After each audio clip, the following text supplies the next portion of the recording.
দাদু চলো চলো বাড়ি চলো, খুব ঠান্ডা পড়েছে। চল বাড়ি চল, সত্যি অনেক ঠান্ডা পড়েছে। আরে ওটা হাবলু না রে?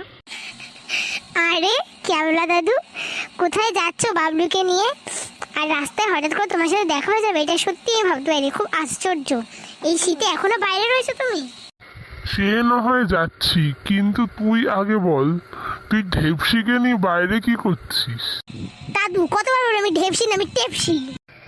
হ্যাঁ রে, তোর বয়সে আমি পার করে এসছি, তুই এখন আমাকে শেখাবি কোনটা টেপসি কোনটা ঢেপসি? আমি যা যাবো তুই সেইটাতেই সারা দিবি। বেশি একেবারে মেয়ের চোপায় যেন বাড়ির জ্বলছে। হ্যাঁ, কাব্য মারা কথা শিখেছো? দাঁড়াও। দাদু তুমি ঢেপসি দিকে যা বলেছো, ও এমনিই পালিয়ে গেছে বুঝলে। ও না না সরি, টেপসি। কিন্তু দাদু একটা কথা বলো, টেপসি আবার কারোর নাম হয়? এই তুই বেশি কথা বলিস না তো, চল চল বাড়ি চল। অনেক শীত পড়েছে, আর ভাল লাগছে না বাইরে বাবা, গাছ যেন কনকনিয়ে উঠছে। হ্যাঁ চল বাড়ি চল, বেশি সাহস একেবারে। চলো দাদু, মাকে গিয়ে বলি ইলিশ মাছ ভাজা আর খিচুড়ি করতে। দাদু মা খিচুড়ি বসিয়ে দিয়েছে, কিছুক্ষণ অপেক্ষা করতে হবে।